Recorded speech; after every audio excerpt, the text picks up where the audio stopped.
Sebelum memulai episode ke-7 ini, diberitahukan kepada para pandemen serial Pusaka Sakti Tombak Baru Klinting bahwa selama pandemik belum berakhir, kami belum bisa mengumpulkan teman-teman pengisi suara atau daber seperti pada episode-episode sebelumnya. Selain demi kesehatan bersama dan mengikuti himbauan pemerintah untuk tetap di rumah saja, kami ingin agar mikrofon yang kami miliki tidak menjadi media penyakit bagi teman-teman pengisi suara, mengingat penyebaran virus menurut para ahli adalah melalui droplets atau semacamnya. Tidak jarang para daber tersendak atau batuk saat sedang membaca naskah, bahkan sering juga bersin. Karena itu episode-episode selanjutnya akan dibawakan secara monolog atau tunggal saja. Sejumlah penyederhanaan juga kami lakukan dalam pembuatan video serial Pusaka Sakti Tanah Jawa Tombak Baru Klinting kali ini, dan mungkin episode-episode selanjutnya untuk waktu yang belum bisa ditentukan. Kesempatan ini kami juga menaruh apresiasi setinggi-tingginya pada para petugas medis dan relawan kemanusiaan berikut peran serta masyarakat dalam mengantisipasi keadaan gonjang-ganjing ini. Bekerja sama dan bersatu dalam menghadapi cobaan memang selayaknya kita lakukan sebagai sebuah bangsa. Kita adalah bangsa petarung yang selalu menanam optimis bahwa badai akan segera berlalu. Selamat menyimak episode ke-7 berikut ini.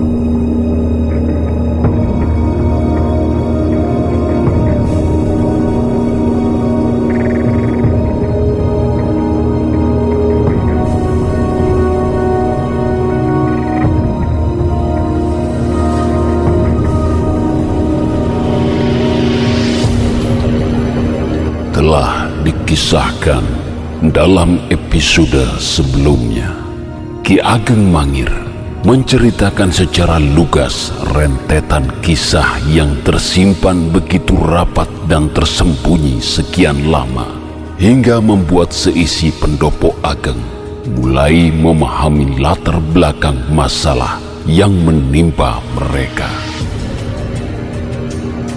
Mau tidak mau, mereka harus mengakui sejarah kelam di masa lalu, dan dari masa lalu itulah mereka harus belajar tidak boleh lagi terbelah, apalagi oleh pengaruh yang berbau hasut dan adu domba.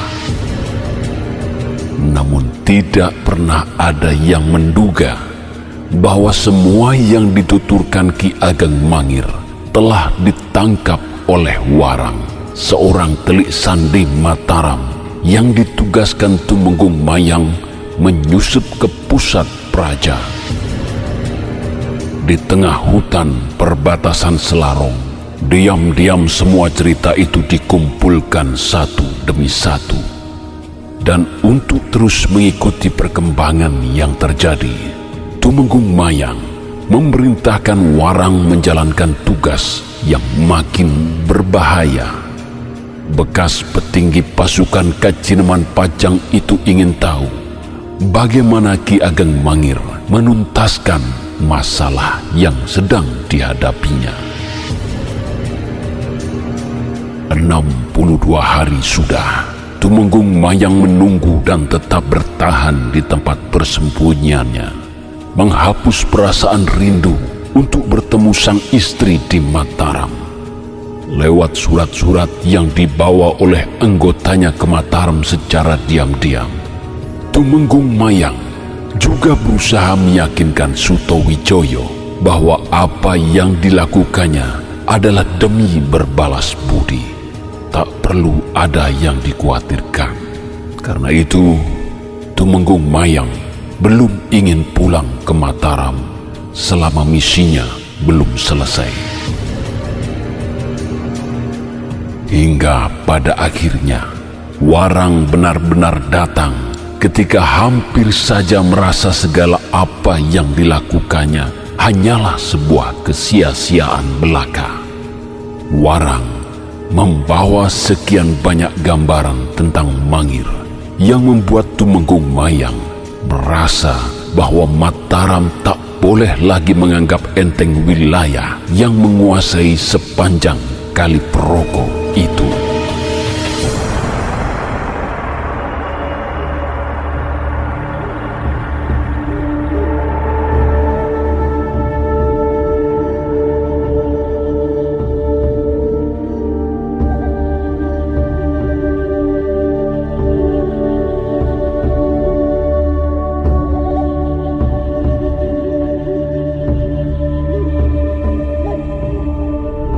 Jadi, kamu pada akhirnya berhasil bertemu dengan Tumenggung Reksoboyo, Warang?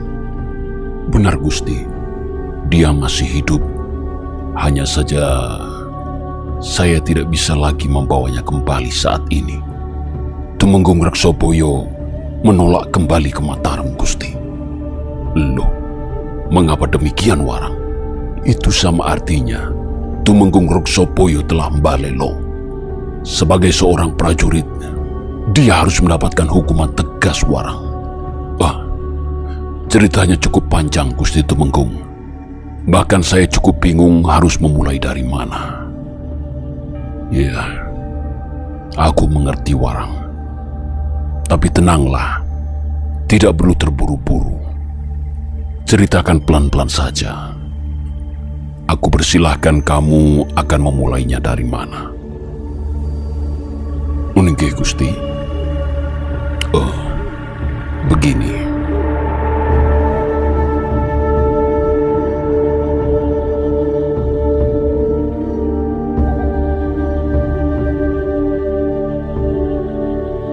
Seusai panjenengan tugaskan saya ke Mangir dengan berbagai cara, saya akhirnya berhasil ada di posisi terdekat, yakni menjadi salah satu pekerja dari seorang empu bernama Wekas yang dipercaya membuat senjata-senjata.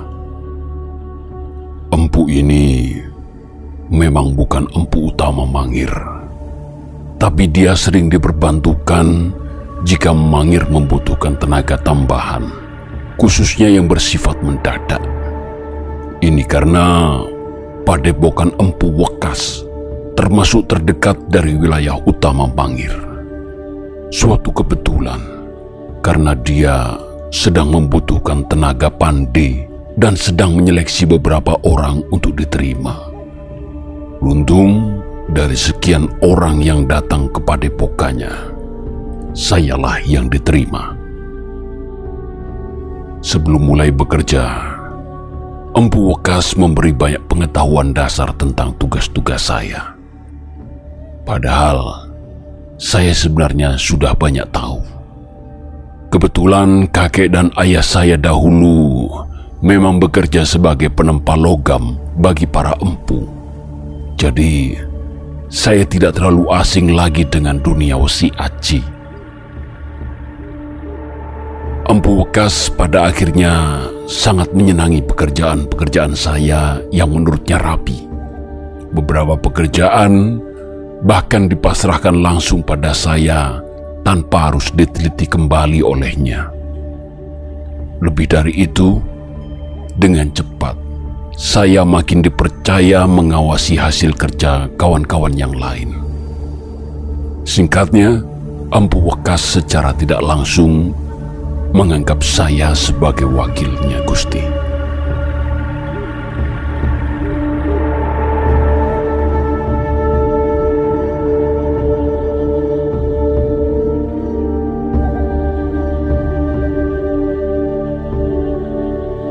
Suatu hari, saya dan para pekerja lainnya dipanggil dan minta berkumpul dengan tergesa-gesa.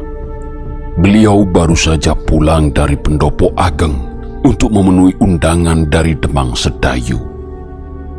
Kami semua diminta untuk mulai bekerja dengan sejumlah ketentuan yang cukup berat dalam prosesnya.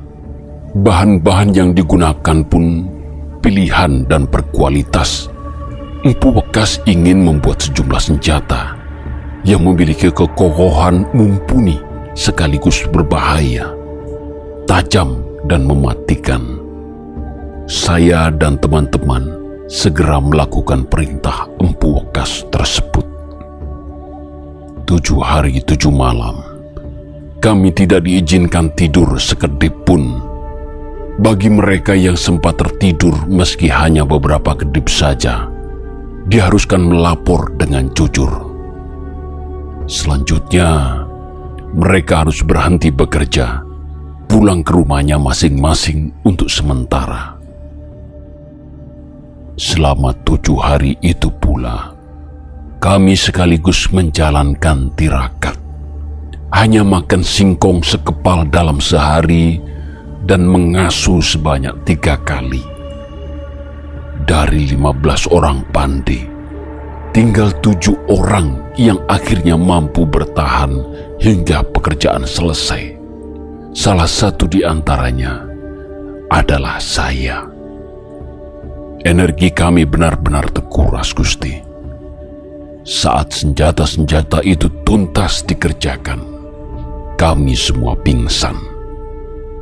Empu Wekas bahkan jatuh sakit karena saking beratnya pekerjaan. Di samping, beliau sendiri memang sudah sepuh.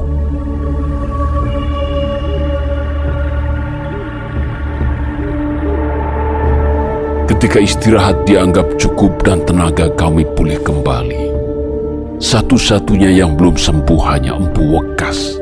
Sementara semua wesi aji harus segera diantarkan. Empu Wekas benar-benar tak bisa lagi memaksakan tubuhnya untuk melangkah, sehingga tugas mengantarkan senjata itu diwakilkan pada saya dan 6 orang teman yang tersisa. Adapun tujuan pengiriman yang diperintahkan oleh Empu Wekas adalah asrama prajurit khusus Mangir yang letaknya cukup tersembunyi dan agak jauh dari pendopo ageng. Tidak boleh sesiapapun bisa memasuki pasraman itu kecuali mendapat izin dari Ki Demang Sedayu. Karena kami membawa serta surat yang dituliskan sendiri oleh Empu Wekas, kami diizinkan masuk dengan pengawasan ketat dan kecurigaan begitu tinggi dari para prajurit yang berseliweran di pasraman itu. Saya masuk dengan perasaan begitu was-was, Gusti. Saya begitu khawatir penyamaran saya akan terbongkar di tempat itu.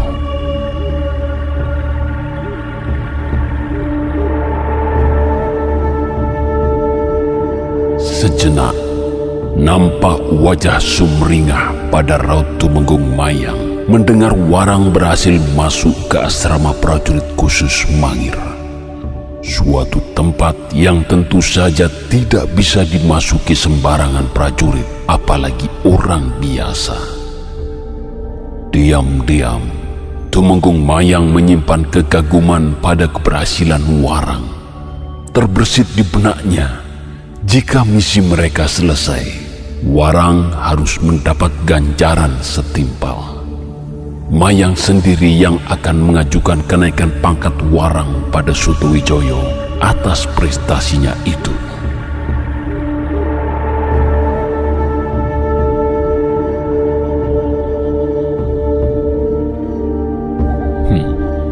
Luar biasa sekali kamu bisa menembus pasraman itu, Warang.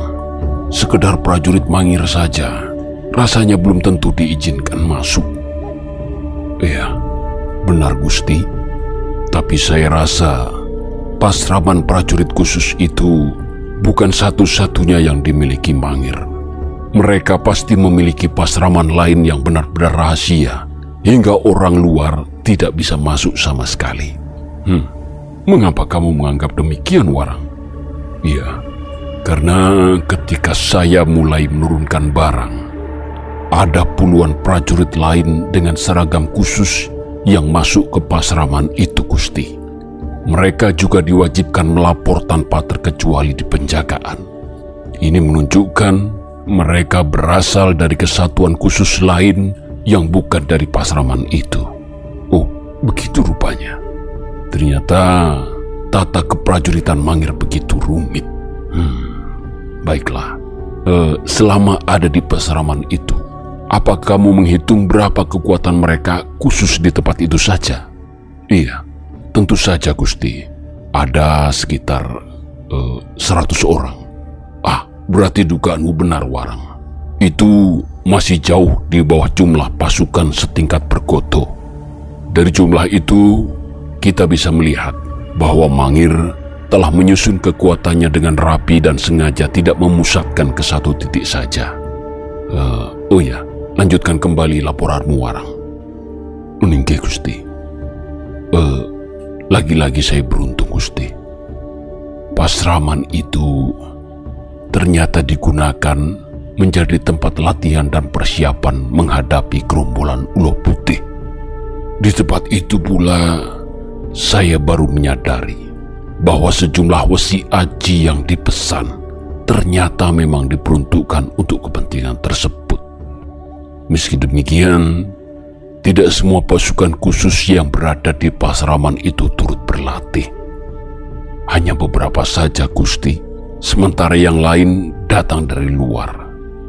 Saya menyimpulkan, pasukan khusus yang terlibat dalam latihan-latihan itu adalah pilihan. Pasukan khusus yang dipilih lagi secara khusus. Jumlahnya juga tidak banyak, hanya 40 orang saja. Tapi saya akui, semuanya ora tedas tapak paluneng pandai. Dengan mata kepala sendiri saya menyaksikan Ki Demang Sedayu melatih para prajurit itu sedemikian keras. Mereka menjadikan batu gamping yang keras sebagai sasaran pukulan. Bisa dibayangkan jika batu itu adalah manusia. Sekali pukul pasti remuk tulang belulangnya. Mereka juga dijemur tanpa sehelai benang pun di tubuh dari pagi hingga matahari turun. Mereka melakukan hal yang sama saat malam. Belakangan, saya memahami bahwa latihan itu adalah untuk melatih ketahanan tubuh, selain agar mereka mampu mematikan berbagai rasa, khususnya rasa panas maupun dingin, rasa sakit maupun rasa sehat, rasa susah maupun rasa senang, rasa lapar maupun rasa kenyang. Cukup bisa dimaklumi karena apa yang akan mereka hadapi adalah gerombolan yang suka memainkan rasa, mempengaruhi dengan menggunakan ajian gendam. Fokus dan konsentrasi menjadi senjata utama dalam menghadapi pengaruh yang demikian. Itu semua saya ketahui karena selepas mengantar pesanan, saya tidak boleh pulang lagi. Perintah itu dikatakan langsung oleh Ki Demang Sedayu pada saya dan 6 kawan yang lain.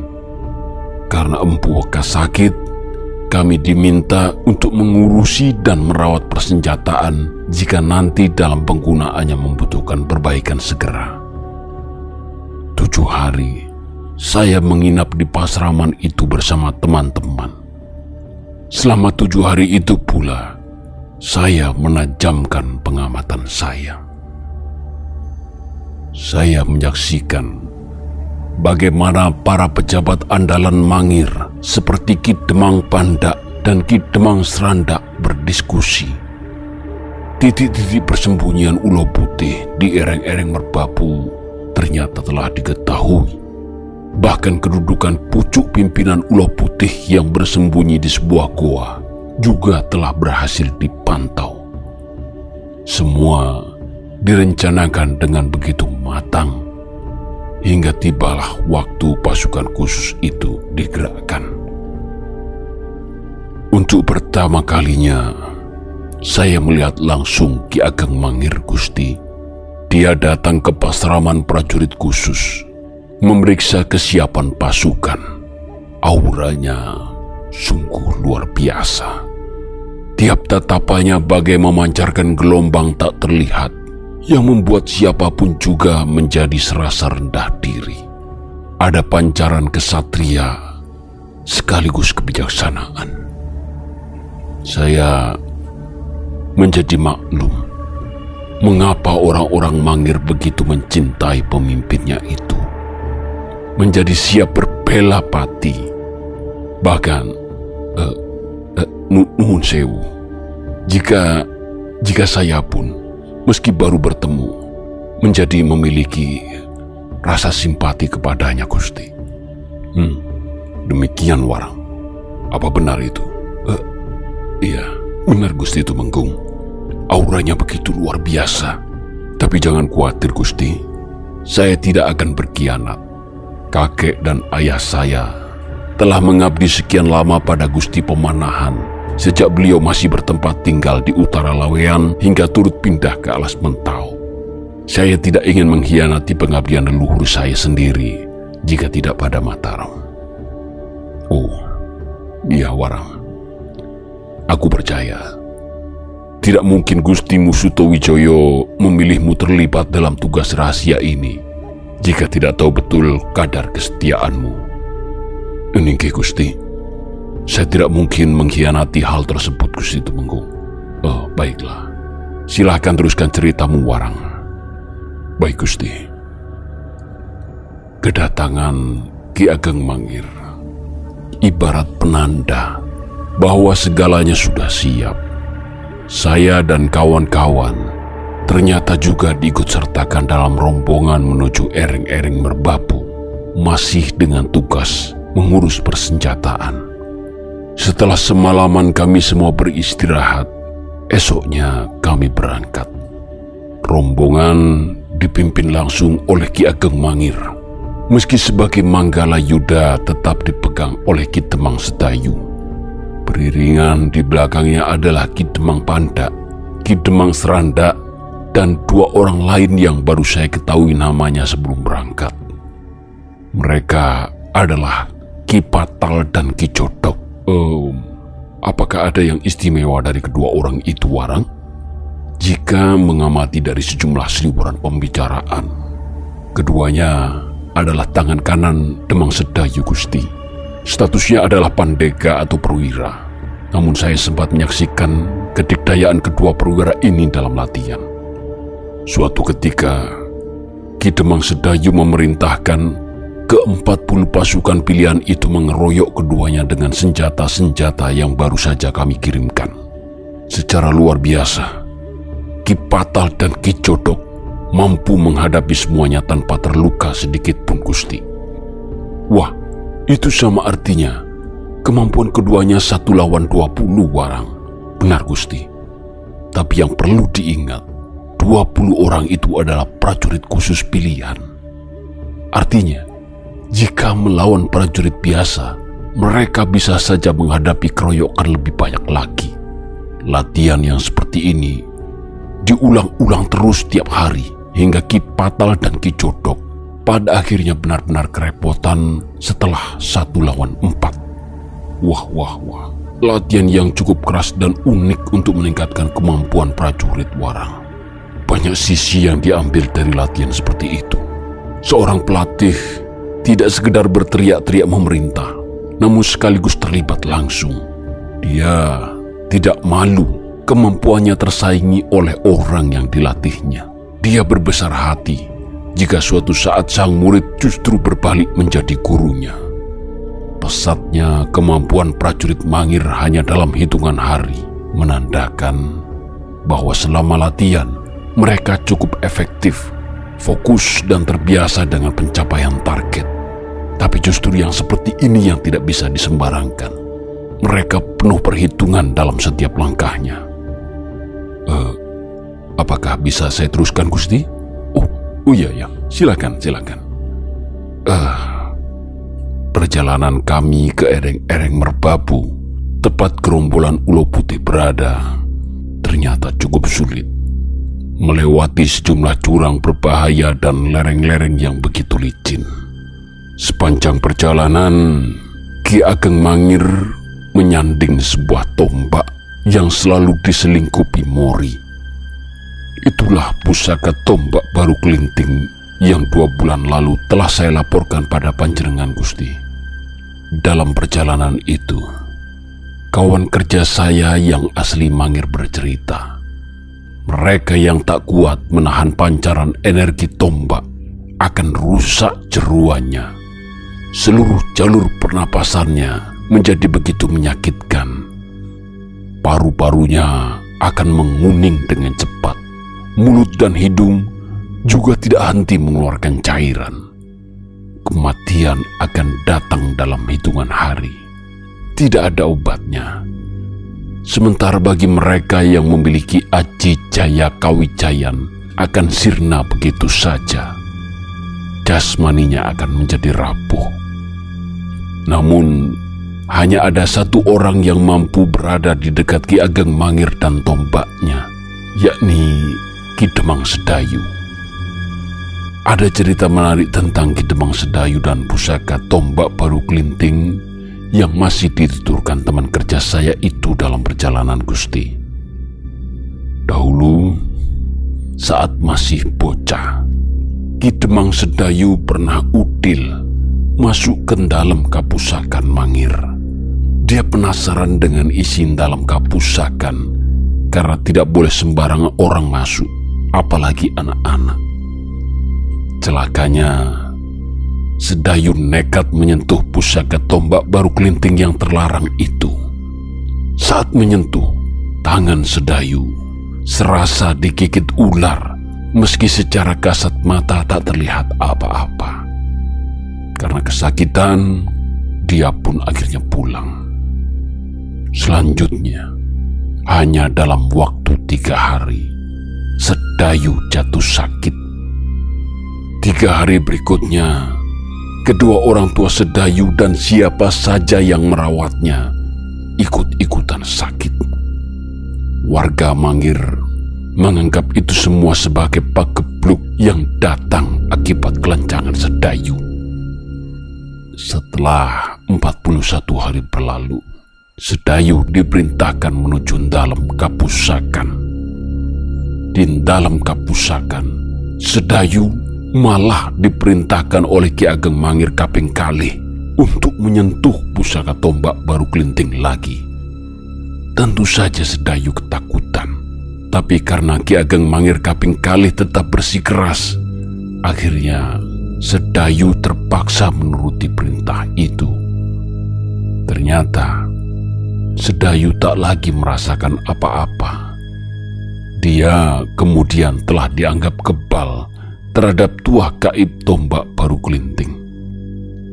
Sejak saat itulah, satu-satunya yang bisa berada dalam jarak dekat dengan Ki Ageng Mangir dan tombak baru kelinting hanya Ki Sedayu. Sedayu lantas dipersaudarakan dengan Ki Ageng Mangir kaping 3. Sedayu dalam asuhan dan guru yang sama dengan saudara angkatnya itu. Sungguh luar biasa sekali tombak itu, Warang. Aku nyaris tidak pernah mendengar kehebatan pusaka yang demikian, Warang. Kesimpulanku, Mangir memiliki senjata pemusnah yang belum ada tandingannya hingga saat ini. Lepas dari segala pembicaraan tentang hal gaib, tombak baru kelinting pasti memiliki bahan dasar yang belum kita ketahui unsurnya. Tapi kita singkirkan dahulu tentang tombak baru kelinting. Aku masih penasaran dengan kelanjutan ceritamu. Oh iya Gusti, karena melewati medan yang sedemikian terjal, kami beberapa kali mengasuh dalam perjalanan.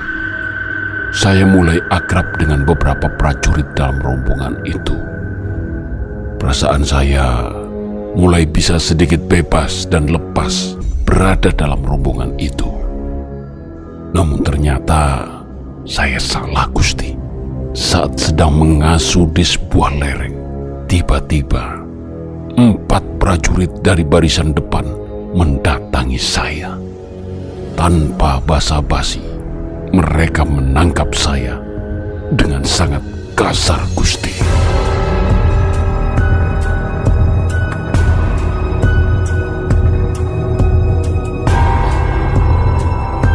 Tumenggung Mayang terperengah, secara spontan meningkatkan kewaspadaan.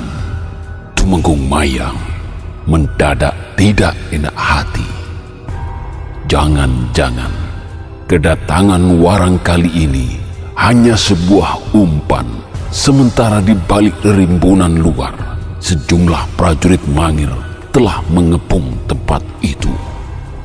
Tumenggung Mayang mendadak menjadi begitu siaga.